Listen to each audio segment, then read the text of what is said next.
네, 안녕하세요. 데일리하드 이슈 김전희입니다. 시작 전에 구독과 좋아요 버튼 꾹 눌러주시고요. 그럼 12월 18일 데일리하드 이슈 시작하겠습니다. 먼저 기업들의 크고 작은 이슈를 알아보는 오늘의 테마 스케줄입니다. 먼저 첫 번째 스케줄은 주식형 부동산 증권 역삼 런더빌의 첫 거래일입니다. 주식형 부동산 증권인 역삼 런던빌이 디지털 수익 증권 거래소인 카사에 상장돼서 오늘부터 거래가 시작됩니다. 임대 수익은 3개월마다 정기 배당하는데요. 오늘 상장된 빌딩인 역삼 런던빌은 연 3%의 수익률로 임대료를 배당받을 수 있습니다. 두 번째 특징주는 코리아 오토글라스의 상장 폐지입니다. 사유는 KCC 글라스가 코리아 오토글라스 주식을 흡수 합병하기로 결정했기 때문인데요. 이에 따라 오늘 KCC 글라스는 신주 상장합니다. 지금까지 오늘의 테마 스케줄이었습니다. 금요일인 오늘 국내 증시는 코스피가 소폭 상승하면서 출발했고요. 코스닥 역시 개인의 매수세의 상승으로 출발했습니다. 코스피 3000 시대를 눈앞에 두고 있고 코스닥 지수 역시 20년 만에 최고점에 올라서고 있습니다. 전문가 대다수가 연말에 큰 조정 없이 내년에는 코스닥 1000 시대가 열릴 것이라고 내다보고 있는데요. 그동안에는 셀트리온과 시젠이 지수를 좀 끌어올렸지만요. 최근에는 반도체와 2차 전지, 5G 등의 기업들이 바톤을 옮겨받고 지수를 끌어올리고 있습니다. 외국인의 수급이 유가 증권 시장에 몰려 있다라는 것을 감안하면 나스닥에 비해서 코스닥의 한계가 뚜렷하다는 지적도 함께 나오고 있습니다. 그럼 자세한 장마감 지수는 화면으로 살펴보시죠.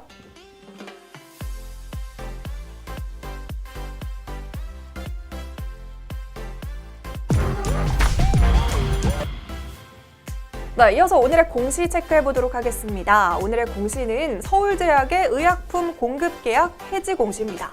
서울제약의 의약품 공급 계약 해지 공시를 발표하면서 오늘 장초반부터 약세를 보였습니다. 전일 서울제약은 지난 10월에 소호와 맺은 86억 원 규모의 치매와 조현병 치료제 구강붕해 필름 판매 공급 계약이 상대방의 계약 해지 통보로 해지가 됐다고 공시했습니다. 아울러 이란의 한 기업과 맺은 38억 원 규모의 완제 의약품 판매 공급 계약도 계약 상대방의 계약 해지 통보로 해지가 된 건데요. 사유는 상대 기업의 시장성 약화와 정치 경제적 제재 등의 사유로 계약 해지 통보를 함에 따라서 해당 계약을 해지하게 됐다고 밝혔습니다. 이어서 오늘의 특징주 살펴보겠습니다. 먼저 첫 번째 특징주는 한국전력입니다. 한국전력이 실질 변동성을 줄일 수 있는 요금체계 개편안을 검토한다는 소식에 주가가 이틀 연속으로 강세를 보였습니다. 앞서 한국전력은 연료비 연동제를 도입하고 기후와 환경 관련 비용을 별도로 부과하기로 결정을 했습니다. 전문가들은 그동안 한국전력이 주가의 상승 탄력을 받지 못했던 이유 중 하나가 바로 석탄과 원유 등의 원가를 전혀 반영하지 못했던 기존의 전기요금 체계라고 지적하고 있습니다. 지금까지 한국전력의 영업이익은 서부 텍사스 원유 등 국제에너지 가격과 반비례했습니다. 그래서 큰 폭의 적자와 흑자가 오고 갔죠. 한마디로 석탄과 원유 등의 가격이 오르면 손실이 나고요. 반대의 경우에는 이익이 나는 상황이 반복되었던 것인데요. 하지만 영업비용의 30%에서 50%를 차지하고 있는 연료비를 전기요금에 전가하게 되면서 영업이익 변동성은 축소될 것으로 전망되고 있습니다. 증시 전문가들은 앞으로 한국전력이 전력 생산 원가에 따라 실적이 크게 엇갈리는 등의 불확실성 없이 안정적인 투자와 배당 자원 확보가 가능한 기업으로 거듭낼 것이라고 전망하면서 회사의 목표가를 잇따라 상향하고 있고요. 이에 따라 한국전력의 주가는 12년 만에 최고폭으로 급등하고 있습니다. 두 번째 특징주는 누리텔레콤입니다. 오늘 누리텔레콤이 장이 시작되자마자 오름세를 보였는데요. 에티오피아의 국영전력회사에 140억 원 규모의 프로젝트를 수주했다는 소식이 호재로 작용했습니다. 이번 수주를 통해 누리텔레콤은 남아프리카 공화국과 서아프리카의 가나에 이어서 동아프리카의 에티오피아까지 진출함으로써 아프리카 전 지역을 대상으로 전기 인프라 사업을 진행할 수 있게 됐습니다. 에티오피아는 인구 1억 1천만 명으로 나이지리아에 이어서 아프리카에서 두 번째로 인구가 많은 국가입니다. 이번 수주와 더불어서 앞으로는 가정용으로 확대할 수 있기 때문에 아프리카 전역으로 사업을 확대할 것을 기대하고 있습니다. 세 번째 특징주는 코오롱 생명과학입니다. 인보사 논란으로 계속 이슈가 되었던 코오롱 티슈즌이 상장 폐지 위기에서 벗어났다는 소식이 전해졌습니다. 전날 한국거래소 코스닥 시장본부는 코스닥 시장위원회 심의 결과 코오롱 티슈즌의 개선 기간을 1년 부과하기로 했다고 공시했습니다. 개선 기간 종료일은 2021년 12월 17일로 이때까지 코오롱 티슈즌 주식 거래의 거래 정지는 유지가 됩니다.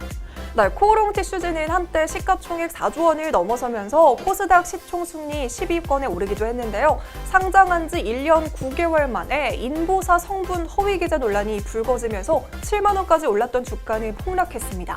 이후에 세 차례 걸친 논의 끝에 이번에 다시 개선 기간 1년을 부여받은 건데요. 코오롱 티슈즌의 소액 주주는 현재 64,555명으로 시총 4,890억 원 가운데 1,688억 원이 소액 주주의 몫입니다. 상장 폐지 위기는 좀 모면을 하면서 오늘은 장중에 8%대의 강세를 보이기도 했지만요. 여전히 개인 투자자들의 한숨은 이어지고 있습니다. 네 번째 특징주는 휴마시스입니다. 셀트리온과 협업을 하면서 많은 이슈가 되었던 휴마시스가 오늘 급등세를 보이면서 장중에 상한가에 도달했습니다. 바로 셀트리온과 공동으로 개발한 코로나19 항원 신속 키트를 미국의 한 업체에 독점적으로 공급한다는 소식이 전해졌기 때문입니다. 계약 규모는 2,400억 원입니다. 이번에 공급하는 키트는 많이 알려져 있는 셀트리온과 BBB가 공동으로 개발한 샘피뉴트가 아닌 디아트러스트인데요.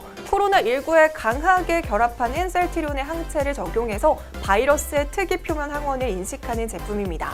감염 여부를 15분 이내에 진단할 수 있고요. 특히 추가 진단 장비 없이 진단 후에 감염 여부를 바로 확인할 수 있는 것이 특징으로 초기 증상자를 대상으로 한 임상시험에서도 민감도와 특이도 모두 최고 수준의 정확성을 보이고 있습니다. 이런 계약 소식이 전해지면서 주가에도 긍정적인 영향을 미치고 있습니다. 그럼 본격적으로 오늘의 핫 이슈 알아보겠습니다. 오늘의 핫 이슈는 테슬라 S&P 편입 기대감에 관련주 꿈틀입니다. 미국의 전기차 기업인 테슬라가 S&P 500 지수 편입을 앞두고 있습니다. 간밤 뉴욕 증시에서는 테슬라는 전날보다 주당 5% 급등하면서 거래를 마쳤는데요. 테슬라는 S&P 글로벌이 S&P 500 지수의 편입을 발표한 이후부터 약 한 달 동안 주가가 50% 가까이 폭등했습니다. 지수에 편입이 되면 이 패시브 펀드 자금이 유입되면서 주가에 긍정적인 영향을 줄 것으로 기대되고 있습니다. 여기에 S&P도 테슬라의 신용 등급을 기존 BB-에서 BB로 상향 조정하고요. 투자 등급은 긍정적으로 제시했습니다. 더불어서 S&P에서는 테슬라가 올해 말까지 190억 달러가 넘는 현금을 비축하고 순부채는 사실상 제로가 될 것으로 예상된다고 말하고 있습니다. 이에 따라 국내 테슬라 관련주들이 최근 오름세를 꾸준하게 보이고 있습니다. 가장 먼저 명신산업은 7일에 신규 상장한 기업인데요. 상장 전에 수요 예측에서부터 테슬라 관련주로 부각이 되면서 많은 관심이 쏠렸습니다. 명신산업은 4거래일 연속으로 급등세를 보이고 있는데요. 오늘도 39,000원을 돌파하면서 공모가 대비 무려 6배 이상 상승하기도 했습니다.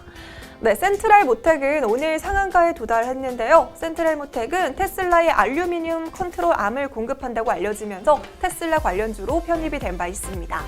또한 삼진 L&D도 오늘 장중에 17% 이상 급등했는데요. LCD와 2차전지 부품업체인 삼성 SDI에 원통형 2차전지 뚜껑 역할을 하는 가스켓을 70% 수준으로 공급하고 있어서 부각이 되고 있습니다.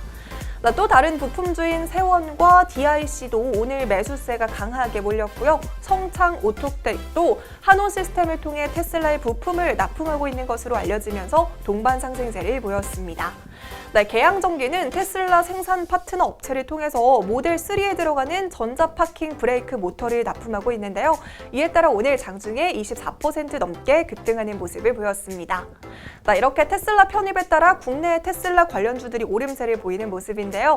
테슬라의 어느 정도의 비율로 부품을 공급하고 있는지, 매출은 얼만큼을 차지하고 있는지도 함께 체크해 보시길 바랄게요.